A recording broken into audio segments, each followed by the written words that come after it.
recapitulando o primeiro capítulo. Os principais aspectos deste capítulo que Jung tentou trazer aqui para nós, primeiramente a questão do procedimento dialético, o que significa isso. Procedimento dialético é um método dialético, é justamente o encontro entre duas psiques e que a partir desse encontro brota algo novo, uma transformação. Então, esse procedimento dialético é muito importante para Jung. O outro aspecto desse primeiro capítulo é a questão das duas antinomias fundamentais da psique, que é a psique depende do corpo, como o corpo depende da psique. E a segunda antinomia é o coletivo não importa perante o individual e o individual não importa perante o coletivo.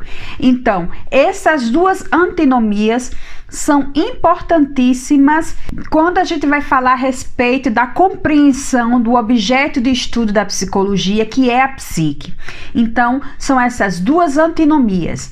O próximo aspecto é a respeito da posição, o lugar do terapeuta dentro da visão junguiana. O terapeuta, ele não é um indivíduo que fica fora, né, desse processo. Ele está dentro do processo junto com o seu paciente, ou seja, ele não é neutro, tá? Ele também traz a sua psique. É lógico que ele não vai trabalhar suas questões no seu paciente, porém, ele vai sim participar de uma forma muito importante dentro desse processo. E o outro aspecto que é muito importante aqui do primeiro capítulo é a respeito desse tempo de análise. Para Jung, não é necessário estritamente que o paciente tenha uma frequência, né, do seu acompanhamento, da sua análise diariamente, assim como é importante para Freud. E Jung, ele diz que se dá muito bem por satisfeito 3, 4 vezes, né, no máximo, por semana, e gradativamente isso vai diminuindo para 2 vezes na semana, mais ou menos. Não vamos perder de vista o tempo em que Jung fala, né, sobre essas questões. O tempo, né, o tempo histórico. Mas Jung, ele quis dizer que não quer dizer que com a frequência, né, diária desse acompanhamento do paciente, que ele vai passar por esse processo evolutivo e que seja estritamente necessário. Mesmo porque Jung, ele vê como é importante que esse paciente gradativamente ele vá se desprendendo do analista, que ele não fique numa posição dependente do seu terapeuta. É importante que essa independência desse paciente seja também considerada. Então, é um aspecto que Jung traz nesse primeiro capítulo. Outro ponto é a respeito da importância dos sonhos e da mitologia, visto que eles dão acesso, né, a essa compreensão das mensagens do inconsciente. Então, Jung considera como importante o estudo da mitologia e também a interpretação dos sonhos dentro da sua concepção, né, como seria esse olhar para com os conteúdos oníricos. Outro aspecto é quando ele vai falar sobre os 2 tipos de neurose, que ele chama de homem coletivo e o homem individual. Então, Jung, ele vai pontuar muito bem aqui nesse primeiro capítulo, em que esse homem coletivo, ele não é tão complexo, tão crítico quanto esse homem individual. E esse homem coletivo, ele tem necessidades diferentes do que esse homem individual. Agora, fazendo o fechamento deste primeiro capítulo do nosso estudo, agora vamos para o segundo capítulo do nosso curso, a prática da psicoterapia.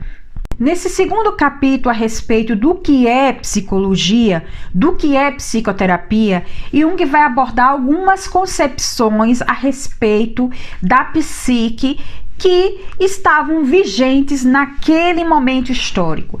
Então, ele vai falar a respeito da psicologia de Adler, a psicanálise de Freud e as principais concepções que foram ali contribuindo para a construção e a estruturação da psicoterapia enquanto método naquela época.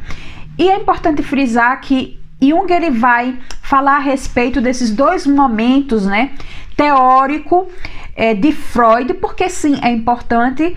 Freud ele foi um grande estudioso da psique humana, então é importante também trazer para o nosso debate, porque Jung ele vai dizer que Freud vai percorrer primeiramente a sua primeira teoria a respeito da neurose, tendo como base a teoria do trauma, ou seja, a principal base ali que vai dar a sustentação para explicar a respeito desse sintoma neurótico está voltada para o trauma. Trauma seria aí a causa dessas neuroses. Porém, Freud abandona essa teoria e vai para o segundo momento do seu estudo, que é a respeito da teoria do recalque. Isto é, a neurose ela vai ser explicada dentro desta visão freudiana através da questão do recalque. Tudo que a consciência não tem condições de lidar, esse conteúdo vai para o inconsciente, passa por um processo de recalque. Porém, Jung vai fazer também críticas a respeito desse posicionamento teórico de Freud. Mais um ponto desse segundo capítulo que eu vou trazer para vocês, que é muito importante, é quando Jung fala a respeito do que seja a irracionalização ao fixar as metas na terapia. O que significa isso? Se nós estamos falando da psicologia do inconsciente, nós estamos falando também de conteúdos irracionais, não só da consciência, mas do inconsciente. E o inconsciente segue leis próprias, não segue leis racionais, e ao fixar metas para a psicoterapia, tendo como esse olhar voltado para a irracionalização, ou seja, essa flexibilidade de entender de que o inconsciente não tem como ser controlado. Então, não tem como saber de antemão, nem um terapeuta, nem um paciente, o que vai brotar desse processo psicoterapêutico, porque estamos falando de uma psicologia do inconsciente. Então, não tem como se fixar metas, objetivos, logo de antemão, quando nós estamos falando da psicologia do inconsciente, a psicologia profunda e complexa. Agora, fechando o segundo capítulo, nós vamos agora para o estudo do terceiro capítulo. No terceiro capítulo, vocês percebam que teve como pano de fundo a questão do tratamento da neurose e também qual é a concepção, né, esse olhar para com o inconsciente, fazendo esse paralelo entre esse olhar freudiano e o olhar junguiano. Pois esses dois grandes pensadores e estudiosos da psique humana, eles tiveram um olhar diferenciado quando a temática é a respeito do inconsciente. Vocês percebam que Jung vai fazer esse paralelo, e um outro aspecto é quando Jung ele faz críticas a esse método muito redutivo, né, de sempre se olhar o passado, a questão da infância do paciente. Não que isso seja totalmente sem valor, mas não é o foco do Jung, mesmo porque ele vê a esse passado das questões infantis, porém, mais à frente, o que significa a vivência daquele indivíduo a partir daquele momento para frente. Jung ele faz uma crítica, sim, mas com ressalvas, não desconsiderando totalmente essa questão. Então, é um dos aspectos que Jung trouxe nesse terceiro capítulo. Agora, fechamos o terceiro capítulo, seguimos com o nosso estudo em direção ao quarto capítulo. Recapitulando o quarto capítulo, Jung vai começar a falar a respeito dessa relatividade das teorias e o perigo desses pensadores seguirem um caminho da unilateralidade quando eles vão abordar o seu pensamento a respeito da psique. Pois a psique ela é dotada de uma grande complexidade, não tem como nós delimitarmos e concluirmos 100% o estudo a respeito desse objeto de estudo que é da psicologia, e que ela segue suas leis próprias. A complexidade é imensa. Então não tem como se dizer que esta teoria é certa ou que esta teoria está errada, mas tem um olhar ainda mais amplo a respeito do que se entende sobre a psique humana. Neste capítulo, Jung também vai falar a respeito dessa psicologia do amanhecer e a psicologia do entardecer, ou seja, a importância de se observar o tempo, né, a idade desse paciente. Pois os pacientes que estão na segunda metade da vida, na metanoia, ou seja, dentro dessa psicologia do entardecer, quando essa energia ela vai se decaindo, e que as necessidades e as prioridades desse paciente são diferentes daquele paciente que está dentro de uma psicologia do amanhecer, um paciente mais jovem, na primeira fase da vida. Então, Jung vai abordar esse tema também neste capítulo. Ele também vai falar a respeito dessa diferença tipológica do paciente, quando ele é extrovertido ou introvertido, quando ele é mais materialista, mais espiritualista, abordando aí a questão da diferença da personalidade desse paciente, que não vai ser igual a de outro paciente.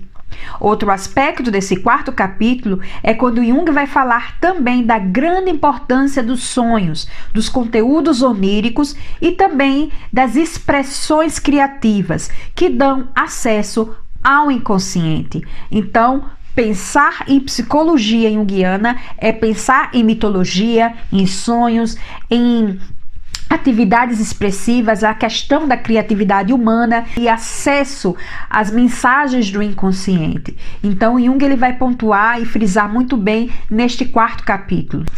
E assim, fazendo o fechamento do quarto capítulo, encerramos aqui. Agora partimos para o estudo do quinto capítulo, que é estritamente importante para o nosso estudo. Recapitulando o quinto capítulo. No quinto capítulo, Jung vai trazer as fases da psicoterapia, sempre lembrando que essas fases não são delimitadas de uma forma muito rígida e que tem que ser assim, assado. Lembrando que dentro da psicoterapia não existe regras e até isto não é uma regra. Então é importante, quando o Jung vai trazer a questão dessas fases, é que uma complementa justamente aquilo que faltou na fase anterior e que alguns pacientes vão responder muito bem a uma determinada fase, mas outros pacientes vão precisar passar para uma próxima fase, que isso vai falar a respeito da complexidade de cada indivíduo. Então, a primeira fase é a fase da confissão, a segunda é esclarecimento, a terceira é educação e a quarta, que é muito profunda e complexa, que Jung chamou de transformação, que tem como pano de fundo o processo de individuação. Para Jung falar a respeito da primeira fase, que é a confissão, Jung vai descrever e abordar a respeito da questão do pecado e a questão do segredo, porque quando o indivíduo ele põe para fora o que tem dentro de si, aquilo em que ele esconde, aquilo que ele não quer trazer à tona, mas quando ele desabafa, quando ele fala, entrando nesse processo, né, nessa técnica da catarse, tem esse alívio psíquico, porque algo ele solta, não permanece só para ele. Então, Jung vai contextualizar essa primeira fase, dizendo que alguns pacientes vão responder muito bem a essa primeira fase da confissão, mas outros pacientes não, vão necessitar algo a mais, que seria a questão do esclarecimento. Então, com esclarecimento, alguns pacientes vão necessitar mais de um trabalho mais voltado a respeito da sua transferência, esclarecer esses aspectos, serem mais abordados de uma forma mais clara. Então, mesmo assim, vão haver pacientes que essa fase também vai ser insuficiente, e aí passa para a fase da educação, em que esses indivíduos eles necessitam de algo muito mais concreto para entrar nesse processo de adaptação ao meio. O que eu vou fazer com todas essas informações? Sim, tá bom, foi esclarecido, mas o que eu faço depois? Então, esses pacientes necessitam de algo ainda mais educativo. E aqui Jung vai falar a respeito, né, desse princípio do prazer e o princípio do poder de Alfred Adler.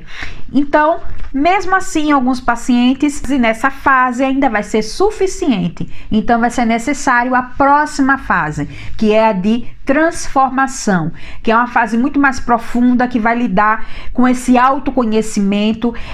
Esses pacientes são mais complexos e eles demandam algo a mais, eles desejam ser o que eles nasceram para ser, ou seja, é algo muito mais profundo, falando mais aí de um processo de individuação. Agora, fechamos esse 5º capítulo, agora vamos partir para os estudos do 6º capítulo. Nesse 6º capítulo vai falar a respeito da psicoterapia e a visão de mundo, Weltanschauung, filosofia de vida. Por que é importante? Porque no encontro entre essas duas psiques, esses dois sujeitos trazem juntos a sua visão de mundo. E essa visão de mundo, ela pode bloquear ou facilitar esse processo de desenvolvimento do indivíduo. Por um lado, o terapeuta ele pode prejudicar o processo do paciente se ele impor a sua visão de mundo no seu paciente. Isso pode prejudicar consideravelmente o desenvolvimento do indivíduo e, por sua vez, a filosofia de vida desse paciente. Qual é o mundo que ele quer se ajustar, qual é o mundo que ele está inserido, a sua visão de mundo é imprescindível dentro desse processo, porque alguns pacientes, diante de crises existenciais muito profundas, eles chegam dentro dessa relação psicoterapêutica muito perdidos e muitas vezes o terapeuta tem que oferecer a sua própria visão de mundo para esse paciente não se sentir tão perdido e ter um apoio externo neste momento de crise. Porém, é só ofertar, expressar essa filosofia de vida e não impor para o seu paciente, mesmo porque alguns pacientes eles vão se apresentar muito resistentes a essa atitude do terapeuta, porque alguns pacientes mais complexos vão exigir que esse terapeuta abra mão da sua filosofia de vida naquele momento, naquela relação, vai demandar do terapeuta que juntos busquem a filosofia de vida do paciente. Então é muito importante essa humildade do terapeuta e de entender que aquele ser humano tem outras necessidades, algo muito mais profundo, muito mais complexo e que tem que ser levado em consideração, sim. Portanto, a filosofia de vida, tanto do terapeuta como do paciente, é fundamental neste processo. Agora, eu faço o fechamento do 6º capítulo, agora seguimos ao nosso estudo do 7º capítulo. No 7º capítulo, Jung vai fazer um paralelo entre o procedimento da medicina tradicional e o procedimento psicoterapêutico. Ele vai mostrar muito claramente que há uma diferença muito grande entre esses dois procedimentos, visto que o procedimento da medicina tradicional, que tem como trajeto uma bem feita anamnese, depois o diagnóstico e daí estruturar uma terapia para se lidar com esses sintomas clínicos. Porém, para a psicoterapia, o seu procedimento psicológico é diferente. Por quê? Porque nós estamos tratando da psique humana e, mais precisamente, desse inconsciente, a psicologia do inconsciente. Então, não tem como psicoterapeuta, logo de antemão, fechar uma anamnese, fechar um diagnóstico. Muitas vezes, esse diagnóstico só é ali, entre aspas, relativamente fechado no final do tratamento. Esse paciente, mesmo assim, pode retornar a esse tratamento, a análise, posteriormente, um tempo depois. Então, não é algo que se fecha, né? E É muito importante ter em mente de que a anamnese, que é diferente dentro da medicina tradicional, para a psicologia vai ser diferente porque muitos dados vão brotar já dentro do processo. Não tem como deixar algo muito definido. Então Jung vai fazer esse paralelo entre o que é anamnese, diagnóstico, até o prognóstico e a terapia dentro desses dois procedimentos. Medicina tradicional e psicoterapia. Vamos agora fazer o fechamento desse capítulo e partimos para os nossos estudos do 8º capítulo. No 8º capítulo, Jung vai trazer um tema muito importante que é a respeito da imago parental. Imago parental é justamente essa junção do que é a imagem arquetípica dos pais e a imagem pessoal dos pais. Então, essa imago parental, o ser humano tende a projetar no exterior. E dentro de uma relação psicoterapêutica, o que acontece muitas vezes é que essa imago parental é projetada na figura do analista. E uma das principais dificuldades e desafios da psicoterapia é justamente lidar com essa projeção. Porque lidar com ela, entre aspas, retirar essa projeção, o que é projetado no analista, é muito delicado, para que não traga possíveis danos psicológicos para o paciente. Então é muito importante ter essa cautela. Outro ponto aqui abordado nesse 8º capítulo é a respeito das tradições. Qual o papel da tradição quando vai se falar desse psiquismo, quando vai falar da neurose? É que as tradições, segundo Jung, uma ligação da consciência com os instintos. É uma ponte para esses instintos. Então, com o enfraquecimento das tradições, se enfraquece também essa ponte. E o que vai acontecer muitas vezes é um desligamento do sujeito das suas forças instintivas. E isso pode gerar e estimula, sim, conflitos entre os instintos e que causam sofrimento no indivíduo. E muitas vezes o que acontece aí é que o paciente ele não tem mais como fazer essa junção, essa ponte com as tradições. E que Jung vai trazer que é um problema da época. Um outro aspecto, quando Jung ele vai falar a respeito qual é o papel do psicólogo, qual é o papel da psicoterapia. Primeiramente, de antemão, Jung vai dizer que é muito importante para o psicólogo não perder o indivíduo de vista.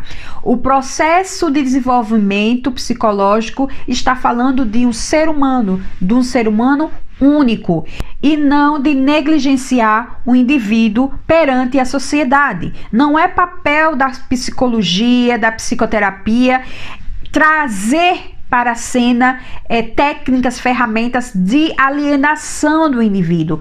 Pelo contrário, o indivíduo ele tem que ter o seu lugar de importância e não ser perdido de vista dentro desse processo.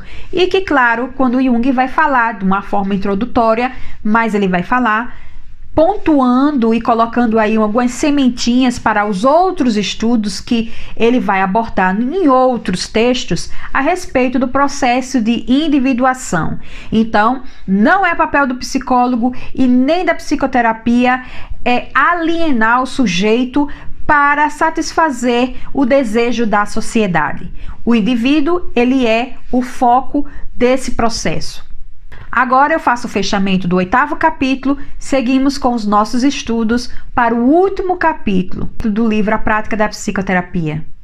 Recapitulando o 9º capítulo, neste capítulo Jung ele vai trazer alguns pontos que já foram trabalhados nas aulas anteriores, nos capítulos anteriores, como algumas concepções a respeito da psique, como a escola de Charcot, Breuer, Alfred Adler, Freud, claro, falando aí do princípio do prazer e o princípio do poder, como também ele vai falar a respeito da psicologia do inconsciente. Ele vai fazer uma distinção do que ele chama de psicologia de apoio e a psicologia profunda. Ou seja, essa psicologia profunda, ela tem um olhar mais cuidadoso a respeito do que brota do inconsciente. Essa psicologia de apoio, ela fica muito mais ali naquele campo da confissão, talvez ali do esclarecimento, mas a psicologia profunda, ela quer falar de algo muito mais, como o nome diz, profundo, da questão do indivíduo, do autoconhecimento, do si mesmo, né? E dessa relação da consciência com o inconsciente. E neste capítulo, Jung ele vai pontuar muito bem isso, a respeito dessa relação. É muito importante essa comunicação, esse diálogo entre essas duas instâncias, levando em consideração a importância da consciência. Sem a consciência, não tem como falarmos de autodesenvolvimento, de conhecimento de si mesmo, porque ter acesso ao inconsciente, nós precisamos de uma consciência que faça essa leitura. Então, é muito importante essa relação entre essas duas instâncias. E também, para finalizarmos, a questão da relatividade da teoria, de entender que o tratamento da neurose está falando de algo relativo, ou seja, depende de uma série de fatores. E alguns desses fatores, os mais importantes, Jung aborda nesse 9º capítulo, que é a questão que, para tratamento da neurose, nós estamos falando também qual é a tipologia desse indivíduo. É um indivíduo extrovertido ou introvertido? Que aí entra na questão dos tipos psicológicos. O que é mais importante a nível da sua energia psíquica, né? Que vai para fora ou que vai mais para o indivíduo. É importante falarmos da etiologia da neurose? Sim, é importante falar da causa da neurose, mas não só. Falar também da finalidade, o para quê. Entender que a neurose, ela traz algo também de muito importante para o desenvolvimento do indivíduo. Um outro aspecto é qual é a idade desse paciente. Ele está na primeira fase da vida? Está na segunda fase da vida, na metanoia? É muito importante também termos isso em mente. E finalizando a respeito da filosofia de vida desse paciente. Então, nós estamos falando de uma série de fatores que o terapeuta necessita levar em consideração, além de diversas outras áreas do conhecimento que ele também tem que trazer para esse universo da psicoterapia.